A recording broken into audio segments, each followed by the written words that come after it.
عطا फरमाता। जिसने आशूरा के दिन रोजा रखा अल्लाह उसको साल भर रोजा रखने का सवाब अता फरमाता है। और जिसने आशूरा के दिन सदका किया, आशूरा के अपनी हैसियत के मुताबिक सदका किया, अल्लाह उसको साल भर सदका करने का सवाब अता करता है। यानी आज अस्सलाम वालेकुम दोस्तों, आइए सुनते हैं सैयद अमीनुल कादरी साहब का बहुत ही प्यारा बयान जो कि मुहर्रम शरीफ के ताल्लुक़ से है।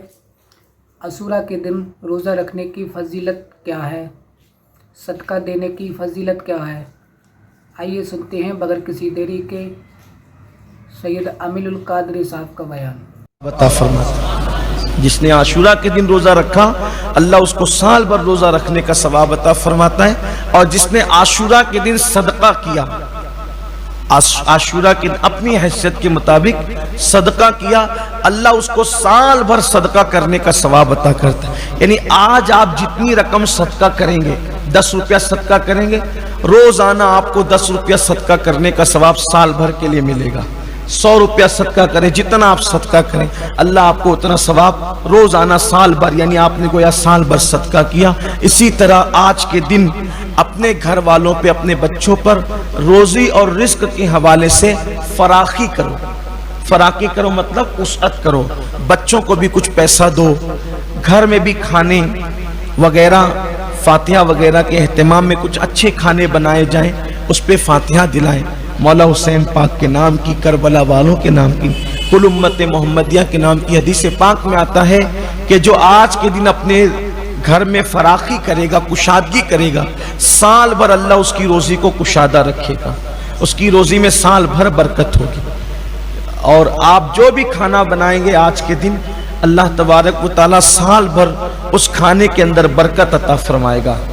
और इसीलिए जो है वो कदीम दौर से ये दस्तूर चला रहा है कि आज के दिन जो है वो अहले सुन्नत के यहाँ खिचड़ा बनाया जाता है।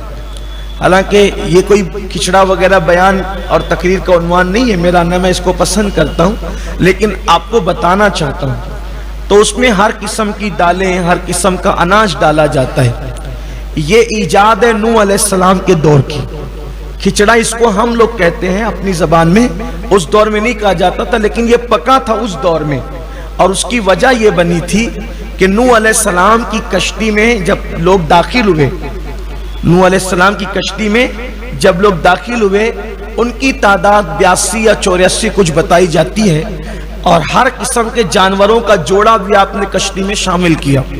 तो आशूरा के दिन आपकी कश्ती जूदी पहाड़ से लगी, किनारे से लगी। तो लोगों ने कहा हमें भूख लगी। जब तक कश्ती में थे अल्लाह ने उनको भूख से महफूज रखा। जब कश्ती किनारे पे लगी तो लोगों ने कहा भूख लगी। तो नूह अलैहिस्सलाम ने कहा मैं क्या करूं? तो आपने फरमाया जब तुम कश्ती में आए थे तो तुम अपना अपना कुछ ना कुछ सामान तो लेकर के आए थे। कहा हमारे पास सामान तो था, लेकिन इतना नहीं है कि सबको काफी हो जाए। तो आपने फरमाया कि एक काम करो, जिसके पास जो है वो सब मिला लो, मिला के पका लो, तो सबको काम आ जाए। सबका मिला हुआ होगा, सबको काम आ जाएगा।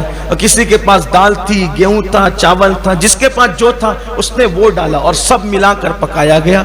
इसी को हम अपनी जबान में क्या कहते हैं? खिचड़ा कहते हैं। ये यानी कि हमारे बुजुर्गों ने जो कुछ किया है, अगरचे कुरान हदीस में वाज़े उसका सबूत हो ना हो, लेकिन कहीं ना कहीं से उसकी लिंक जरूर मिलती है। आप ये ना समझे कि आज आप 14 सदी के बाद बहुत बड़े दीनदार, बड़े तालीम याफ्ता, बड़े हदीस और कुरान के जानने वाले पैदा हो गए और उनको कुछ भी नहीं पता था, वो ऐसे ही जाहिल जपट थे। ऐसा नहीं था। जितना इल्म उनके पास था उतना आपके हमारे पास नहीं है। जितना तकवा उनके पास था उतना तकवा परहेजगारी हमारे पास नहीं है। ये जो आज लोग उलूम के और कुरान हदीस की बातें जो छाटते हैं ना, ये सब उन्हीं की लिखी हुई तो पढ़ करके बातें करते हैं, वरना किसको और आता क्या है भाई? अगर आज हम जो बैठ करके कुरान हदीस की बात करें तो किसकी है? पुराने लोगों की लिखी हुई है ना, लिखा तो उन्होंने है, बातें तो उनकी, हम तो नकल कर रहे हैं। लेकिन आज लोग ऐसी बातें करते हैं कि हमें ज्यादा आता है, उनको कुछ नहीं आता था। ये भी क़यामत की निशानी में से एक निशानी है। अल्लाह के रसूल अलैहिस्सलाम ने फरमाया क़यामत के करीब लोग अपने बुजुर्गों पे लान तान करेंगे। देख लो आप, कहा उनको क्या समझता था, वो तो इमाम हुसैन के लिए ऐसा करते थे वैसा। अरे वो जो करते थे कोई ना कोई उनके पास दलील थी। अगरचे वो दलील आज हमारे पास मौजूद نہیں ہے. ہمیں چاہیے کہ اپنے بزرگوں کے نقش قدم پہ چلے, نئے نئے راستے نہ نکالو ورنہ تباہی بربادی ہوگی. اللہ تعالیٰ سے دعا ہے اللہ میری قوم کو صحیح سچی سمجھ عطا فرمائے. اور یہ سارے واقعات ہوئے جو میں نے ذکر کیا, اور جب قیامت قائم ہوگی وہ بھی عاشورہ کا دن ہوگا اور محرم کی 10 تاریخ ہوگی اور جمعہ کا دن ہوگا. یعنی کہ دنیا بنی عاشورہ کو اور دنیا نے ختم ہو جانا ہے عاشورہ پر. اور یہ سارے واقعات ہوتے رہے, لوگ اس کا ذکر کرتے رہے, لیکن جب امام علی مقام کی شہادت ہوئی تو یہ شہادت ایسا دردناک واقعہ تھا جس نے سارے واقعات پر ایک گویا کہ ایک اپنا رنگ جما دیا, ایک پردہ ڈال دیا, اور سارے واقعات ان واقعات کے بیچ میں دب کر کے رہ گئے. لیکن اس میں بڑے بڑے واقعات ہوئے ہیں. عاشورہ کا دن بڑا عظیم دن ہے. اس دن میرے آقا نے دعا کی قبولیت کی بشارت دی ہے. فرمایا آج کے دن حضرت داؤد علیہ السلام کی توبہ قبول ہوئی, حضرت سیدنا آدم کی توبہ قبول ہوئی, حضرت جناب یونس علیہ السلام کی توبہ قبول ہوئی, ان کو مچھلی کے پیٹ سے نکالا گیا آج کے دن. اگر کوئی اپنے گناہوں سے مغفرت چاہتا ہے, اگر کوئی اللہ کا قرب چاہتا ہے, کوئی توبہ چاہتا ہے, اس کو چاہیے کہ وہ آج کے دن اللہ کی بارگاہ میں گڑ گڑائے, توبہ استغفار کرے. میں آپ سے گزارش کرتا ہوں کہ ابھی دعا پڑھائی جائے گی, آپ اللہ کی بارگاہ میں گڑ گڑائیں, آپ اللہ کی بارگاہ میں توبہ استغفار کریں اور آج سے اپنی نئی زندگی کا آغاز کرنے کی کوشش کریں. ہم بہت گناہ کر چکے ہیں. دیکھو پوری دنیا میں جو آج قوم مسلم کی ذلت ہے, رسوائی ہے, اس کا سبب ہمارے اعمال ہے, ہمارے گناہ ہے, ہماری برائیاں ہیں. ہمارے اعمال اچھے نہیں, ہماری زبان اچھی نہیں, ہمارے احوال اچھے نہیں, حلال کی طرف ہماری توجہ نہیں ہے. آنکھیں گناہوں پہ لگ گئی, زبان گناہوں پہ لگ گئے, کان گناہوں پہ لگ گئے. اللہ کے بندو ایک دن اللہ کی طرف رجوع کرنا ہے, ایک دن اللہ کی طرف پلٹنا ہے, مرنا ہے, اللہ کو منہ دکھانا ہے. اس لیے اللہ کی بارگاہ میں سچی توبہ کرو اور نیک بنو, کم سے کم نمازی بنو. مسلمان اور کافر میں بزرگوں نے فرمایا, صحابہ نے فرمایا, مسلمان اور کافر میں فرق یہ ہے کہ مسلمان نماز پڑھتا ہے, کافر نماز نہیں پڑھتا. سوچو تو صحیح کتنی بڑی بات کہی صحابہ نے کہا جو نماز پڑھتا تھا ہم اس کو مسلمان سمجھتے تھے, جو نماز نہیں پڑھتا تھا ہم اس کو مسلمان نہیں سمجھتے تھے.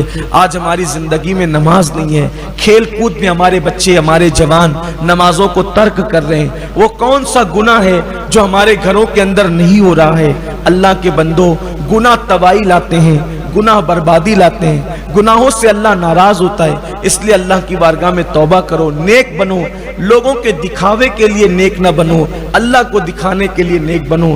تنہائی میں بھی گناہ مت کرو, تنہائی میں بھی گناہوں کو چھوڑو.